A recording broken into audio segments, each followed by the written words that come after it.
રામસિંહભાઈ ભાણાભાઈ બારડ, ગામ દેવળી દેદાન, તાલુકો કોડીનાર, જિલ્લો ગીર સોમનાથ। પેલા એ લોકો ગામે ગામ જઈને મીટિંગ કરી હતી કે ભાઈ શેરડી તમે સોંપો, અમે 100% શેરડી તમારી ખેડૂતની લઈ લેશું। અત્યાર સુધી મારી શેરડીને 18 મહિના થયા છે, તો 18 મહિનાથી અમારી શેરડીનો કોઈ નિકાલ કર્યો નથી।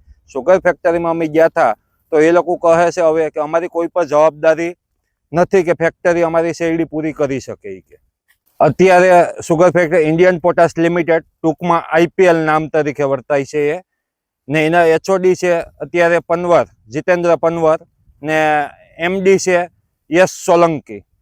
એ લોકોએ અમને ગામે ગામ આવીને કહેવામાં આવ્યું હતું કે ભાઈ તમે શેરડી સોંપો, આપણી ફેક્ટરીને ચાલુ કરવાની છે ને આપણે 100% ખેડૂતની શેરડી લઈ લેશું। તો અત્યાર સુધી કોઈ પણ નિકાલ કર્યો નથી અમારો।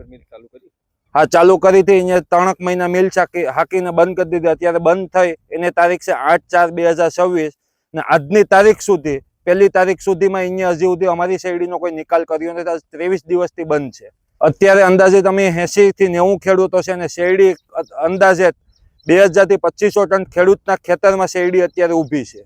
ગોવિંદભાઈ બાલુભાઈ પરમાર, કાપ ગામનો રહેવાસી, એળવા જમીન છે મારી। સુગર ફેક્ટરી અમે શેરડી નોંધાવેલ છે IPLમાં।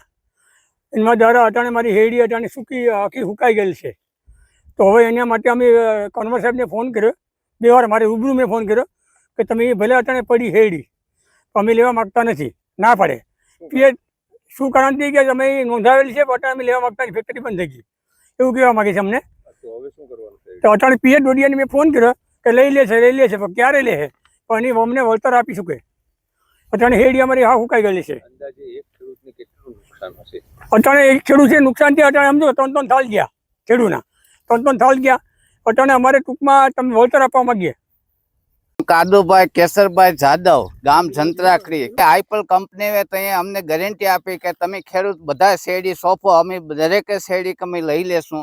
અને આ ઓચિંતાને આ બંધ કરી દી। 80 થી 90 ખેડૂત બાકી રહી ગયા છે અને કોઈ અટાણે અમારો શેરડી લેવા કોઈ સહમત નથી થતા।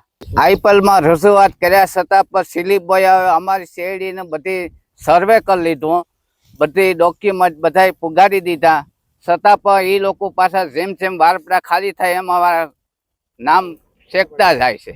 જે આપણે આગેવાનો છે એ લોકોએ મિટિંગ બોલાવી ત્યારે અહીંયા કહેવામાં આવ્યું છે કે જે શેરડી રહી જશે તો અમે ઊભી શેરડીના વળતર અમે ચૂકવી દેશું। એ આપણે પ્રતાપભાઈ MD PA ડોડિયા સાહેબ, એને મિટિંગમાં અમને બધા ખેડૂતોને આશ્વાસન આપ્યું છે કે જે ખેડૂત બાકી રહી જશે એને અમે વળતર ચૂકવી દેશું, પણ અત્યારે અમારે કોઈ પણ વાત સાંભળતું નથી।